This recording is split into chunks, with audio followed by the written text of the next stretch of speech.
নমস্কার, আপনাদের সকলকে জানাচ্ছি আমাদের গদি পরিবারে স্বাগতম। এই দেখেন আমাদের ভিলা। এই পরিবারে আমি গোপী গদি, আমার স্বামী এহেম গদি আর আমার একমাত্র শাশুড়ি মা কোকিলা গদিকে নিয়ে আমরা থাকি। নিচের ঘরটিতে আমরা থাকি, উপরের ঘরটি বানানো হয়েছে কিন্তু আমরা থাকি না, কেন কি আমাদের শাশুড়ি মা আমাদের থাকতে দেয় না। এখন আমি দেখাতে চলেছি আমার স্বামী এহেম গদির কিছু পর্ব। এই হলো আমার স্বামী এহেম গদি, যে তার মার সামনে আমার সুনাম কখনোই করতে পারে না আর নাই কখনো করতে পারবে। আমার স্বামী এহেম গদি এখন অফিসে যাওয়ার জন্য রেডি হচ্ছে।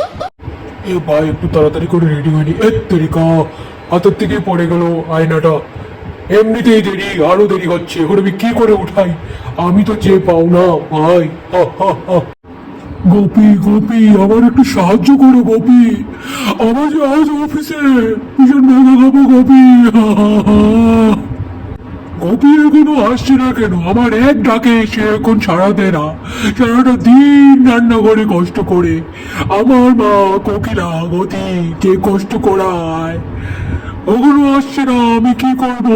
অফিসে যাওয়ার জন্য লেট হচ্ছে। এই তো উঠাতে পারলাম। এই তো গোপীর নাম না নিলে যে আমার আর কোনো কাজে মন বসে না, কোনো কাজে আগ বাড়ে না। রাখি, এখন একটু যাই, আমি আমার একটু গোপীকে দেখে আসি। আমার গোপী, আমার সোনা, আমার মনা, একটু দেখে আসি। সেই সকাল থেকে ঘুম থেকে ওঠার পর এই স্বামীটা কি করছে না করছে তার কোনো চিন্তা নেই। সারাটা দিন শুধু রান্না করে দেখি একটু দেখে আসি তো আমার গোপী আমার জন্য কি বানিয়েছে। ও বাপরে বাপ, সেই দেখি আমার সব পছন্দের খাওয়া বানিয়েছে।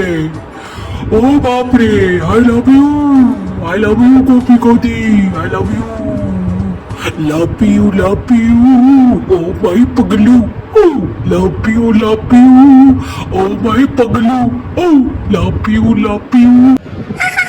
কি বলছো এসব? তুমি বন্ধ করো তো, বন্ধ করো, মা এসে শুনে নেবে। শুনতে দাও। আরে কতদিন এভাবে লুকিয়ে লুকিয়ে ভালোবাসা করবো আমি তোমার সাথে? হ্যাঁ, তোমাকে কি আমি আর লুকিয়ে লুকিয়ে সারা জীবন আই লাভ ইউ বলবো? এই কোকিলা মতের জন্য আমাদের একটু সন্তান হতে পারছে না। থাক থাক, এসব কথা বলবে না, মা শুনলে মনে অনেক আঘাত পাবে।